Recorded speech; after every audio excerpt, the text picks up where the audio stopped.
We'll have Xavier in a few minutes. We do have the all-tournament team, for those interested. Jonathan Williams from Gonzaga, Nigel Williams-Goss, Gonzaga, Jordan Matthews, Gonzaga, Trayvon Blewett, and J.P. McCura from Xavier. Most outstanding player, Jonathan Williams.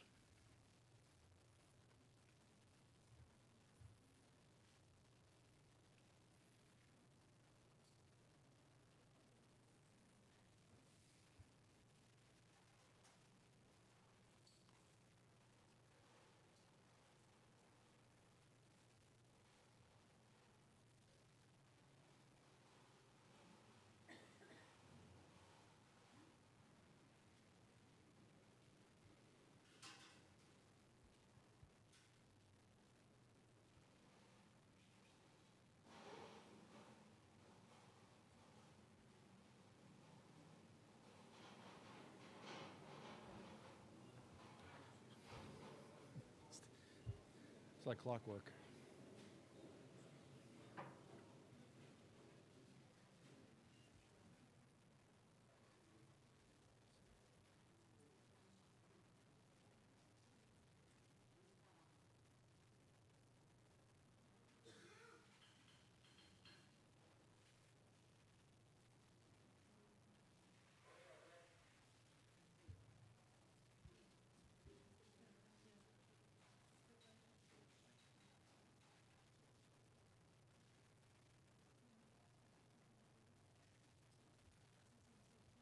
Josh.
It's like clockwork.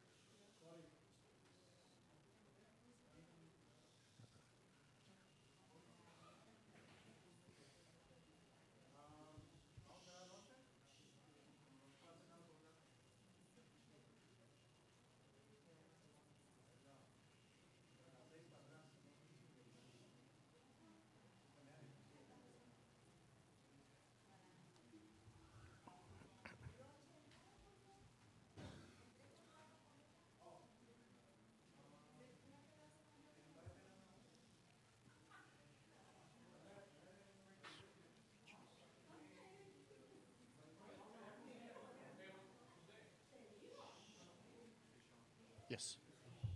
Yeah, sure. You got me now? You ready? The pressure's on. Check one, check two.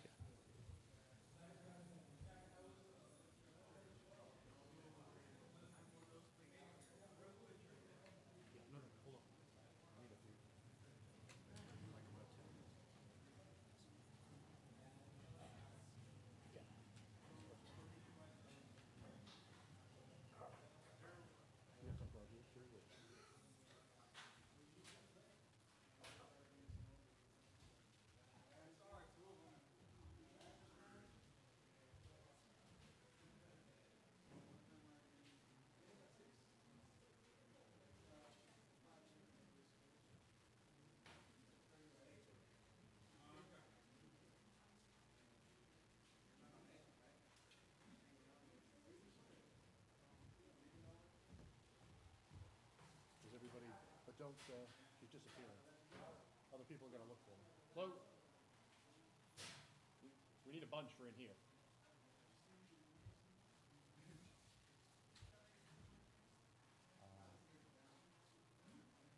Yeah, as people come in.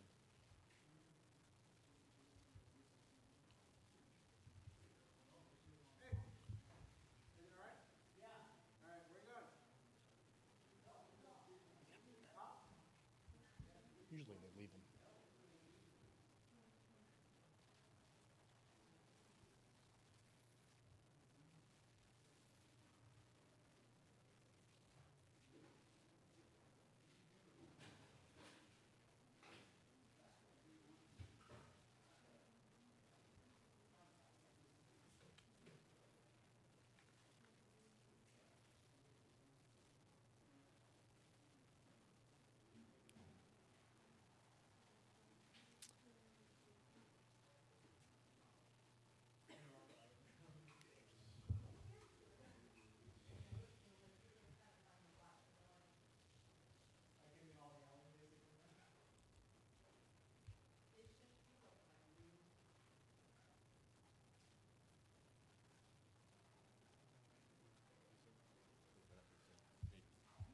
Yeah, yeah. 15. Yeah.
Here we go.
If I did, they would be there.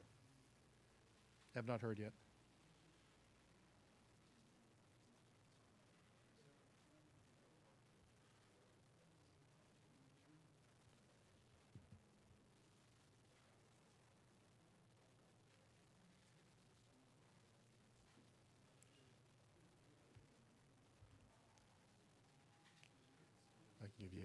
give you them.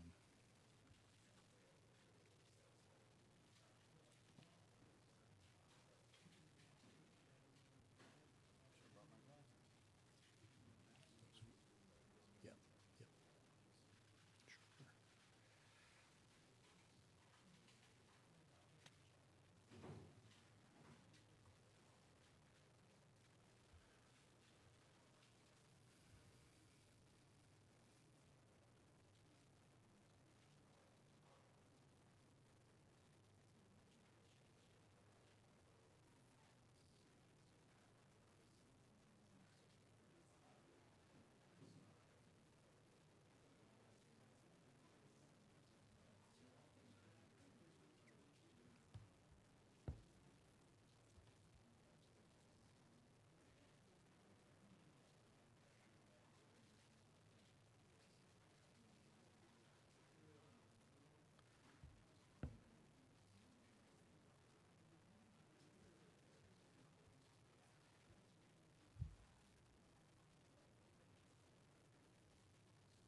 Blewett, McCura.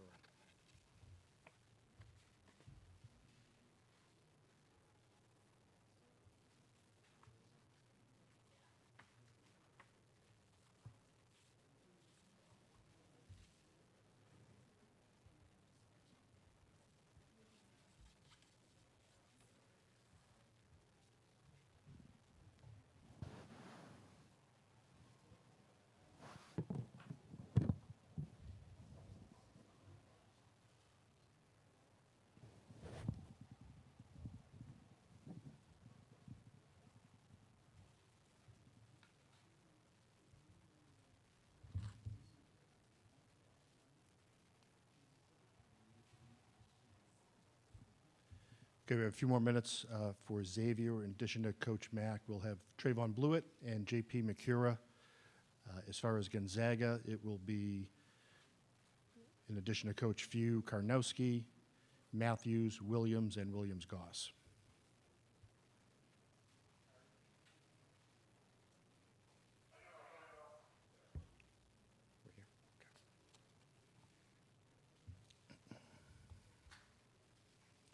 All right, as we get ready for Xavier, please, just a note, cell phones, if you could put those into the off or mute position. And then again, no videotaping in here, nor any flash photography, please. Okay, we have Xavier head coach Chris Mack, along with student athletes Trayvon Blewett, J.P. McCura. We'll turn it over to Coach for a quick opening statement, and then we'll open it up to questions. Well, I give a lot of credit to Gonzaga. They were the better team. You know, they played like it tonight. You know, I don't think we played our best, but you know, I know that had we played our best, it still would have been a tough out. They're really, really good. They're big. They play discipline on defense. You know, I thought in the first half them going to zone bothered us, and you know, it was sort of a back and forth game until they went to zone, and I didn't do a good enough job in getting the looks that we needed as a team and play with a little bit more collective poise, and they stretched it to about 8. And then in the second half, we couldn't score at all. You know, we scored a little bit more in the first half, obviously, but second half we just couldn't score. And team that's 290th in the country, relying on three-point shots, goes 12 for 24, 50% from the three-point line, and you're not going to win against many teams with their size when they're shooting it that well. So our guys have nothing to hang their head about. They're obviously down. They're competitors. I thank them for their continued belief throughout the year. It's always tough when it ends. Questions? Give us hands. Go on the left, fifth row back. Trayvon, what was it about their defense that was so difficult for you guys? They were just, locked in. They're a disciplined defensive type of team. That's why they're number one when it comes to defensive stats. We just didn't execute, well enough. I think, hand in hand is just us not executing well and them just being a good defensive team they are. I mean, they're big, they're long, so it makes it tough to score on the inside. And, when we don't get a lot of shots to fall from the outside, it's kind of tough to beat them. Stay right there, fourth row. Yeah, Chris, Jeff Ferrato, Bay Area News Group. You guys have done such a good job defending the three recently. How did they get so many open looks? What created that for them? Their ability to pass the ball is special. When that ball just gets pinged around. And so many teams that we've played, the majority of teams that we play, hold it a little bit longer. They may have one or two guys that aren't the passers that these kids are in Gonzaga uniforms. I mean, Karnowski, his ability to pass at the 5 position, like I talked about, was a little bit like Stainbrook coming in, but there are other guys past it. Here's the thing. A couple of their guys shot a lot better percentage from 3 than they're accustomed to. And I don't feel like we gave them a ton of open looks. Certainly there were a few. But especially early in the second half, I thought a couple of those threes were highly contested ones and really backbreakers. It went from 10 to 15 really, really quick, and we were just fighting uphill ever since. Stay right there, third row left. Coach, on that, elaborate on that a little bit, I guess. Sorry, Jim Wazarski, Cincinnati Enquirer. To come out of the half down 10, and in that 2.5 minutes to open, it was 2 threes that they hit. Karnowski had a baby hook, and I believe there was a putback offense. And that's you go from 10 to 17 right in those 2 minutes. And it seemed that kind of encapsulated all they were able to do offensively and then even defensively to get the ball back to their way. How important was that swing, and does that really kind of show what they were able to do tonight, I guess? Well, They're really good. Sometimes you lose to a better team.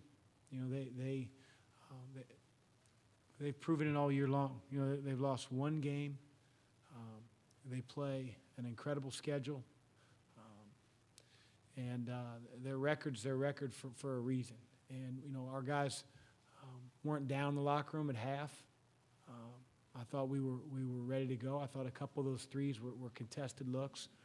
And you get down 17 points, against a really good team that doesn't let up and that continues to play hard on both ends of the floor and has the size they do. It's tough to get back in it. We shot some threes at the very end, but at one point we hadn't taken that many. And the reason we hadn't taken that many is because when you drive the ball in, they just keep their 7-footer in there and they don't help off.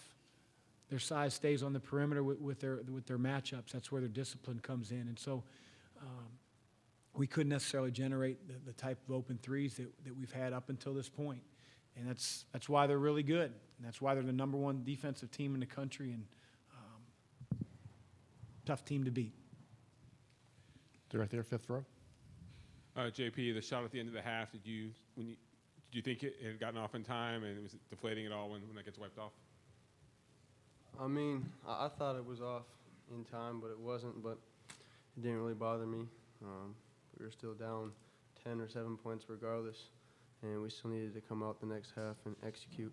And the second half, they played better than we did, and that's a big reason why we lost. Back there. Trey and JP, if you could speak a little bit about that length and their defense on the perimeter, and just the difficulties that presented for you two specifically, I guess, in trying to get some offense in the second half. Like I said they're long, so it makes it tough to score on the inside. And when you have to play from the outside, one of our main focuses is playing inside out. And so when we can't really get anything on the inside, it kind of makes it tough to, create any type of offense. And, other than that, it was just more of just execution on our part. Yeah, I would say execution on our part as well. When they went to zone, we didn't get the ball to the high post that much, and that affected us. And I would just say that they're big guys, down low. It's tough. It's tough to score against 7-footers, but we just need to execute a little bit better on the offensive end. Standing by the speaker, back left. Chris, could you specifically address Jonathan Williams and the impact he has on the game? Yeah, I mean, he did a lot around the rim. You know, his damage today, for the most part, was 3 feet and in, offensive rebounds, post-ups, tip-ins, finishing at the bottom of the zone against our zone. He hit a 3, but for us, that was something we wanted to live with. He goes 2 for 8 from the free throw line, so generally when a guy's not a great free throw shooter, doesn't make his free throws, he's usually not a great three-point shooter, and we wanted him to stay away from the basket, but unfortunately for us, did a great job. He goes left and he gets to the rim, and he's athletic, he's long, he's a talented player. Yeah, I mean, it's like these guys, like we keep saying, their length, it bothered us a little bit. And, when you have a quick turnaround, maybe I didn't get a good enough game plan to our guys, but, that's the life of the tournament when you have a day and a half to prepare. He's really good. Their size in total affected us. Second row, left. Hi, Chris. You guys have talked a lot about how their defense bothered you. Why were they able to do on offense against your zone what the other guys were not, Arizona, Florida State, Maryland? Gonzaga has a great plan, And number one, no team that we've played our zone has had a passer like Karnowski. A lot of the big guys are guys that drop passes, can't find different options. I said it before we played him, he's like Stainbrook. He knows where everybody on his team is. And while he catches the ball in the mid post or high post in the zone, he's such a huge target. So if you front him in the zone, they're going to lob it over for a layup. If you play behind him, then he's going to catch it. And when he catches it, he's just going to turn and survey very patiently because he doesn't have to worry about anybody affecting his ball. He's going to find out who's open. And our backside forward is in a war with Jonathan Williams or, some of the other bigs they have in the game.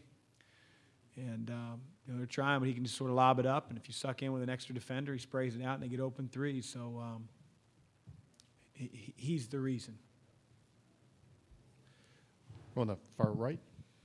Jay Alter with the Big East Digital Network. Coach, I know it's difficult, especially after a loss, but could you try and reflect on the group of guys you have and the run you've been on? Yeah, I mean,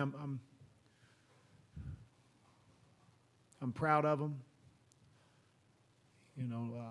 2017, social media and everybody having an opinion can really beat guys down. And their refusal to get beat down and continue to believe in me, our coaching staff, and most importantly, one another, allowed us to get to this point, which stinks, but as I told those guys, only 4 guys are moving on from this game. 4 teams around the country are moving on. And, it was 3 weeks ago that we were at DePaul, 8-9 in the conference. We needed to win that game. Weight of the world on our guys' shoulders. They don't know this, but there's a coach's locker room and a player's locker room at All-State Arena. And after we won the game, usually the players go in their locker room and we go in ours as coaches. And I closed the door and our coaching staff was in there and I started jumping up and down on the couch and saying, "We won, we won, we won."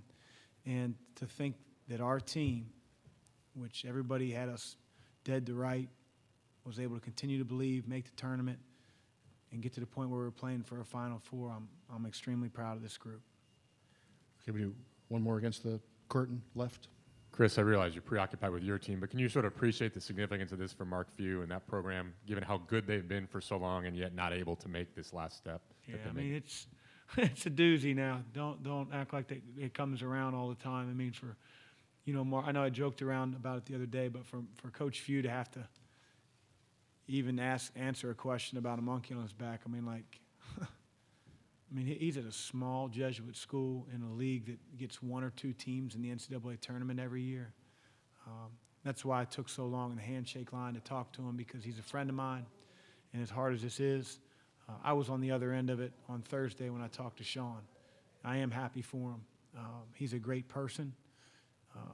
great dad, great family man, and he's got a hell of a team. Okay, thank you. That'll conclude Xavier.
All right, Xavier locker room is should be open for a couple more minutes. We'll have Gonzaga shortly.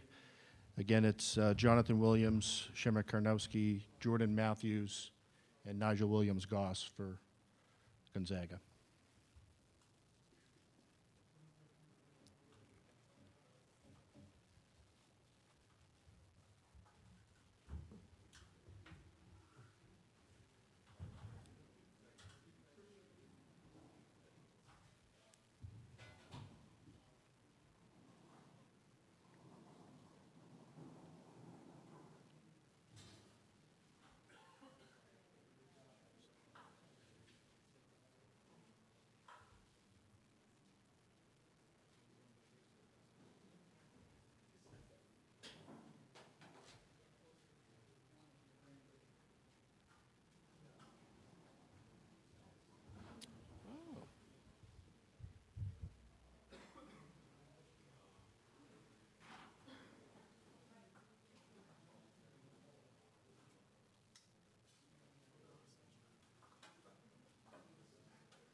Okay, we'll welcome Gonzaga to the dais.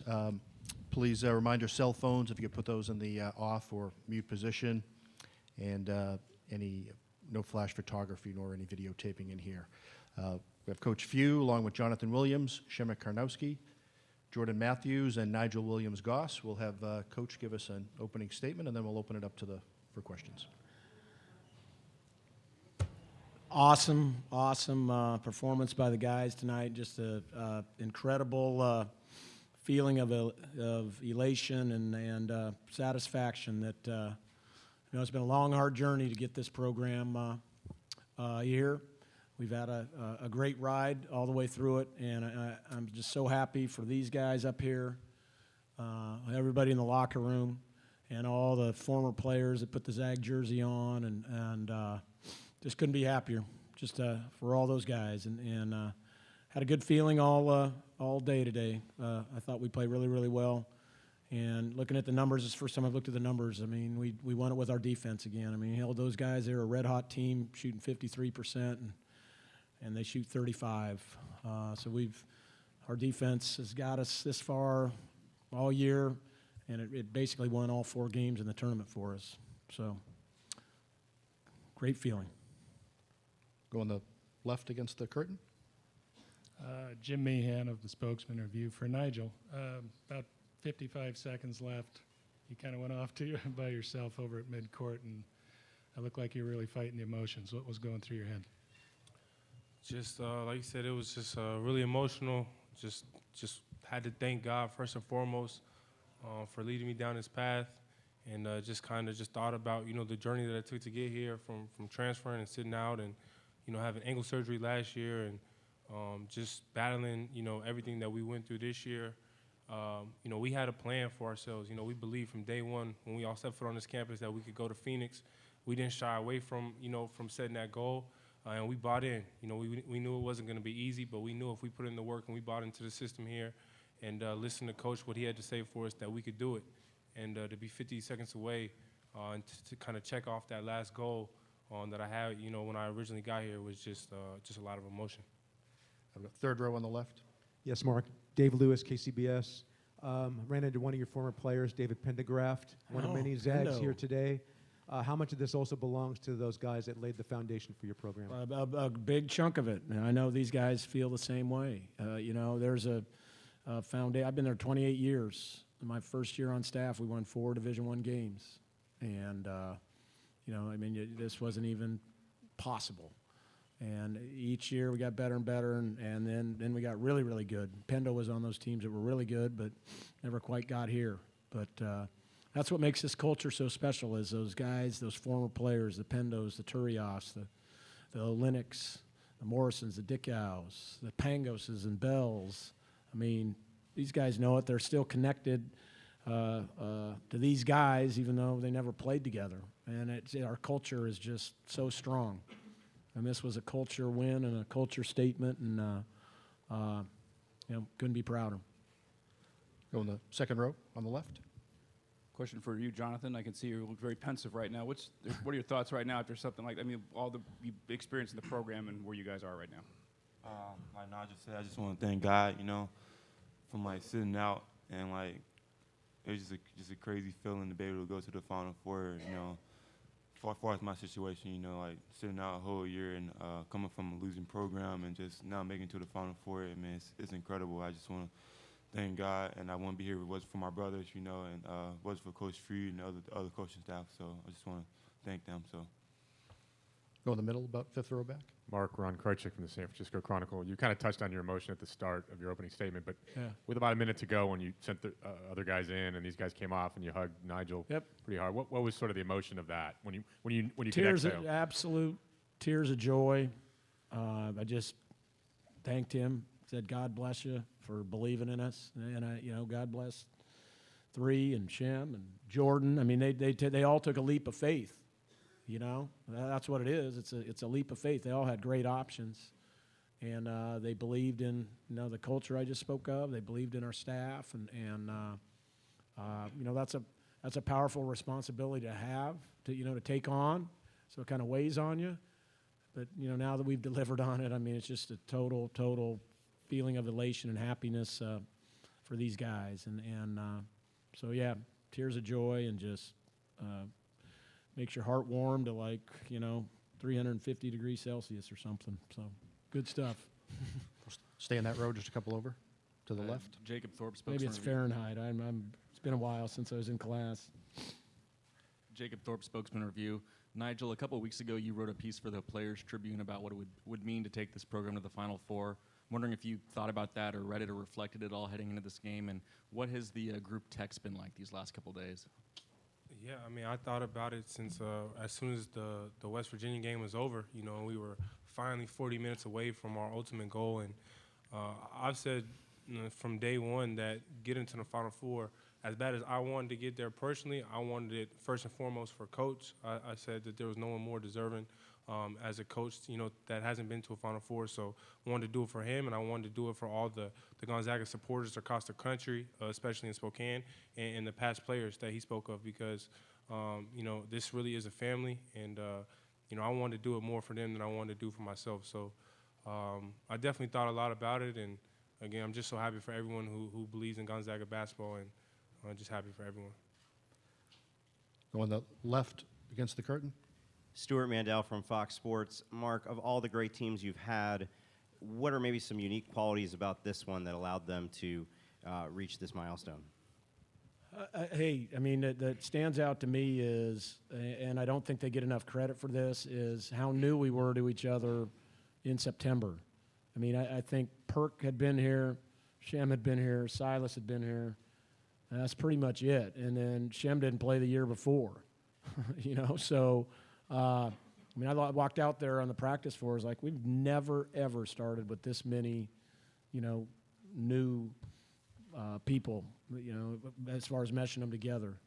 And I think they deserve all the credit in the world for they are as connected as any team we've had that has played together for 4 years. You know, we've had some classes that have redshirted and stayed together for 4 years. These guys are every bit as connected as them. And hey, I mean, they've proved it. You know, everybody's asking me, is this your best team in November? I mean, that's not fair. It's not fair in December. It's not fair in January, you know. But they're 36-1. They're going to a Final Four. I mean, you know, absolutely. Yeah, I mean, it is. But that's not taking anything from those other ones. It's hard to get to here where we are, you know. And there were some other teams that were every bit as good and deserving and all that, and just didn't catch a break. So I feel for them, but I'm also, I know those guys on those teams are so happy for these guys. I've been getting their texts and their calls these last couple weeks. I mean, some of them, Pangos is playing over in Lithuania, you know, and he texted me late at night and all that. That's the best part of being a coach is stuff like that. Second. Mark? Yeah, hi. Mark Purdy, San Jose Mercury News. Mark,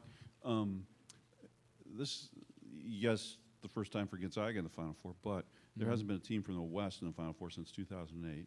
You're the first WCC team to make it since University of San Francisco, 1956. I wonder if you could expand your perspective on that a little bit in terms of, you know, basketball in the West, what this means, and we still got Oregon playing, right? Yeah, could be Oregon. Yeah. And is this say something about basketball in the West now, given Oregon and you guys, and now getting here, what it took to get here versus after this 8-year gap or whatever, 9-year gap? Yeah, you know, I mean, I think it has a tendency sometimes to be cyclical and just, you know, maybe the classes that are coming through here and everybody's lost a lot of guys early.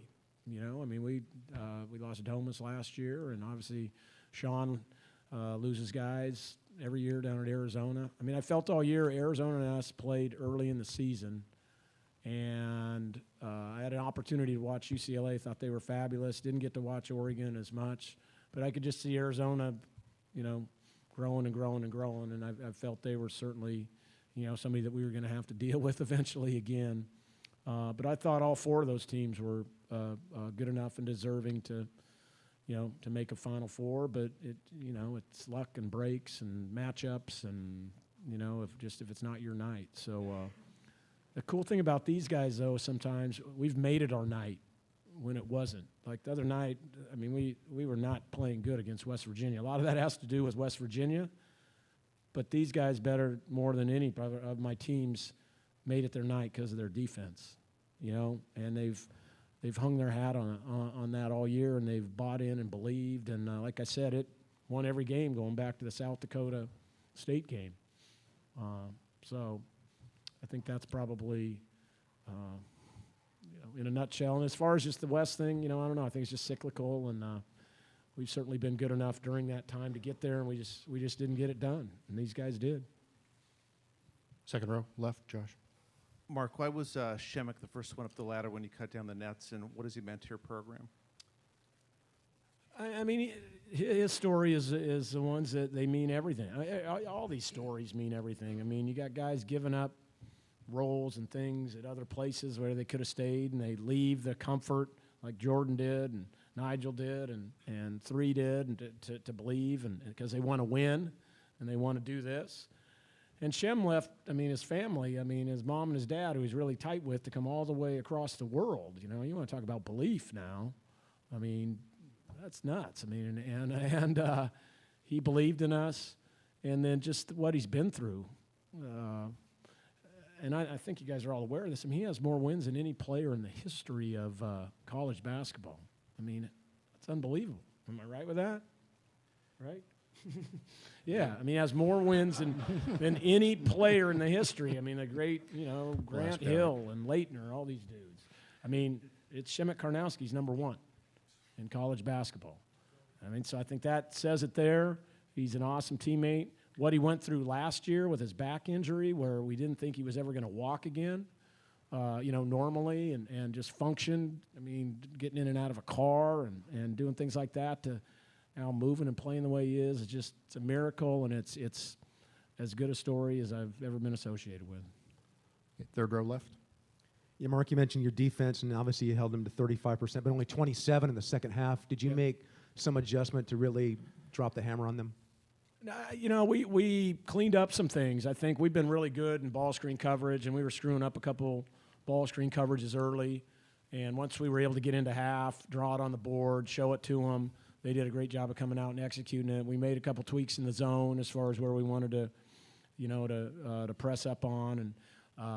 And then I thought we were better at least controlling transition. We gave them too many transition baskets in that first half. So those were the things we talked about. And like these guys have done all year, I mean, they just nailed it. Whether it's out of a timeout or out of halftime or out of a walkthrough, their attention to detail has been just, magnificent all year. In the fourth row. Mark, Chris Mack talked about how your passing really made the difference finding open threes. They've defended the three so well in the tournament. Talk about what you guys did to get so many good looks. Well, that starts with Shemek, okay? I mean, you're going to have to make a decision. Do you want to double him or do you want – because he's gonna find guys. He's very comfortable. He's kind of like the Magic Johnson of 5 men in there as far as, what he likes to do. And he can throw out. He can handle a double team. J3's gotten a lot better, and he's more comfortable in traffic now, looking for each other. And then when you throw Tilly in there, Tilly's got an excellent feel for the game. And then you got to make a decision with Zach Collins. You want to double him, or what do you want to do there? So all the bigs can pass. They play well together. And then, when the guards step up and make shots like they did tonight, I think it makes it pretty hard to guard. Standing left by the speaker. And guys, when you were in a man, I think Jonathan and Nigel blew it quite a bit. Can you talk about what you tried to do against him and what you tried to take away from him? Well, obviously he's a great player, and he was coming to the game red hot. So, and I think we said it before the game that we were going to try to limit his easy baskets. They run a lot of action where they get a lot of backdoor cuts or open looks from three. And we really wanted to take those away and said, the points that he does get are going to have to be worked for on isolation, just really good offensive moves. And but defense is a team thing, and it starts with our coaching staff getting us prepared and dialed in to scouting reports night in and night out. And we always say if we go out there and execute their game plan, we feel like we'll have a great chance to win. And just a credit to us buying into the game plan and for them drawing up something that we could follow. In the middle, fifth row back. Jordan, can you kind of reflect on, you've been pretty open about how tough a decision it was to leave Cal and how the Final Four was sort of part of the selling point of coming to Gonzaga. And now that you've achieved it, can you kind of reflect on your journey here the last 12 months? Yeah, it wasn't really a selling point. It was one of those things that everybody told me, you could be part of something special. It wasn't one of the things where I was like, okay, well, if we don't go to the Final Four, then it was a waste. This season has been such a great season, just being around these guys every day. It's been nothing short of amazing. You go to practice, and you get to see so many different personalities and hang out with them.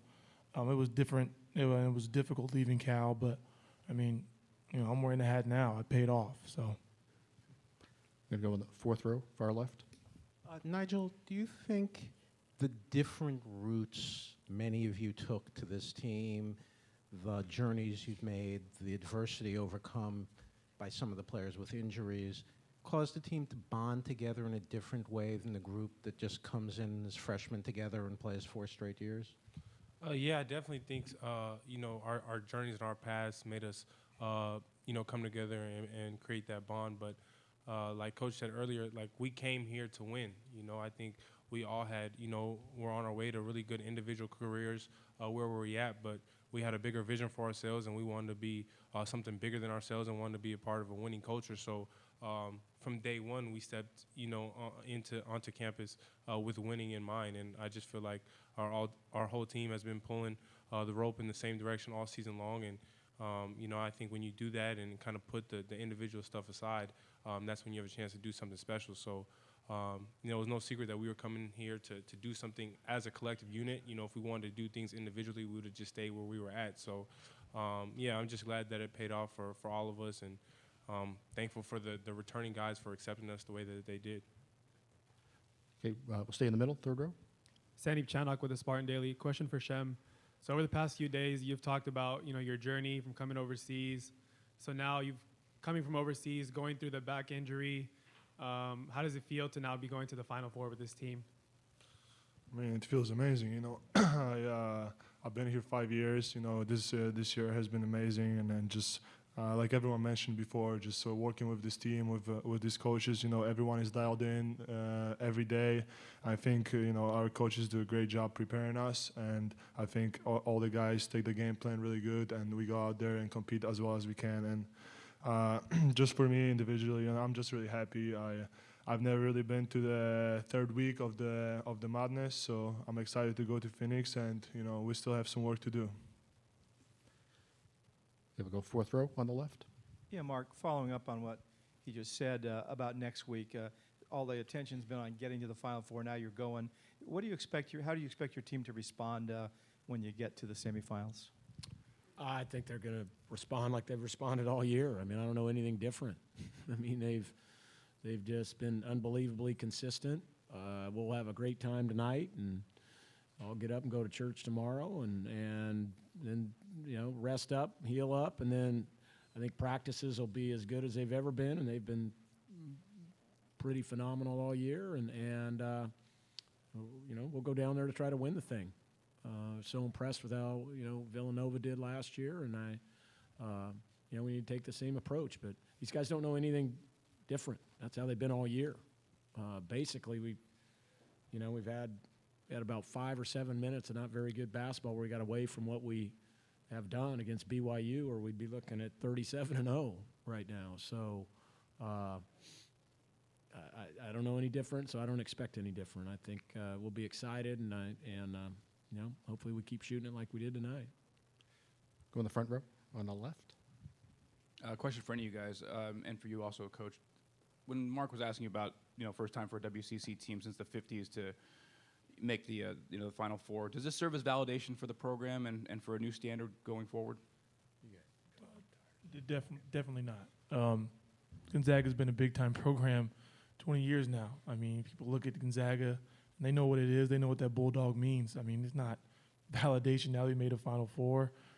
Look at all the past great teams with Matt Bolden, Adam Morrison, Matt Santangelo, Pargo. I mean, those are just great guys, great players on fantastic teams. The Final Four doesn't validate or discredit a season. It's not a end-all, be-all.